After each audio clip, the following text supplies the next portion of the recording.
It may seem maybe a little strange that when we're talking about, and I'm talking about the effect of the Troubles in the Republic, that we would also be talking about life saving and deaths on the road.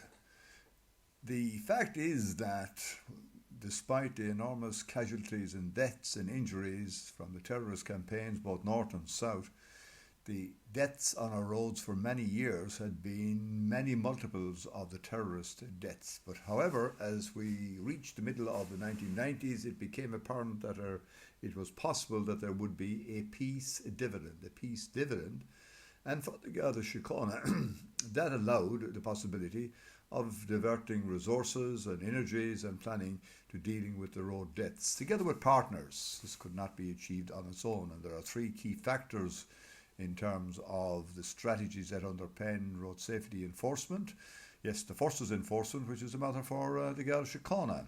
The education used to be a matter for the Department of Environment, but also now is in a different place, but clearly it is a clear part of the awareness. And engineering relates to the roads and their conditions. Paradoxically, the fastest roads in the country now are the motorways, and they're also the safest. So that is a part of the engineering dividend that arose. However, I was directly involved in setting up what was called Operation Lifesaver in 1997.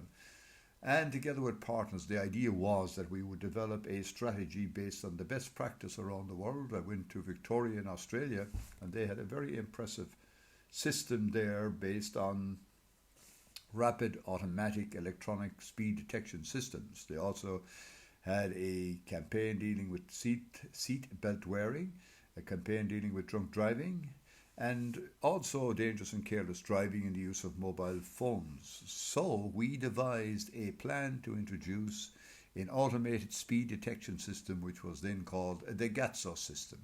It was an automatic van detection system.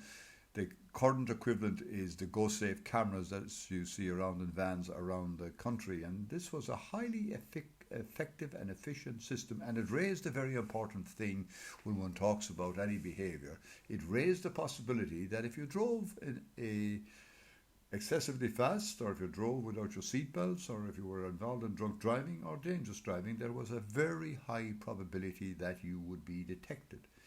And I guess the strongest changer, at least in the short term, of human behaviour is the possibility of consequences and unpleasant consequences. Bearing in mind at all times that the consequences should be proportionate to the behaviour.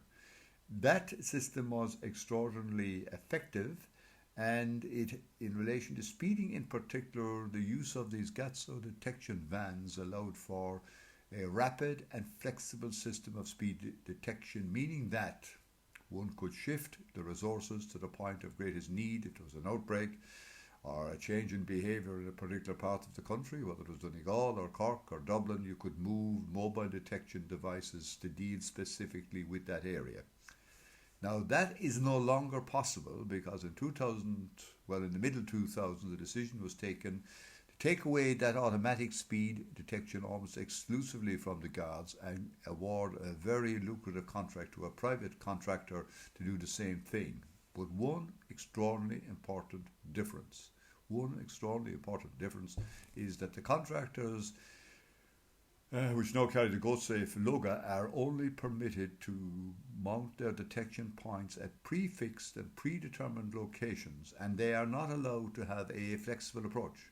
So it is a totally different approach to the detection of speeding as an influencer or a cause of road deaths and road injuries. Now, obviously, when one looks at the figures here on the table right, one sees that the road deaths in 1997 were 472, and in 2022 was 156. Now, this year has been a particularly bad year so far. 126 people have been killed on the roads up to the 1st of September. But I think the main point I'm making here, which comes from the peace dividend, is that extraordinary progress was made in saving lives and preventing injuries. But somewhere along the middle course, a decision was taken to privatise that activity, which certainly reduced a very important part of any detection strategy. That is the idea of flexibility, adaptability, and at relatively short notice. That is gone.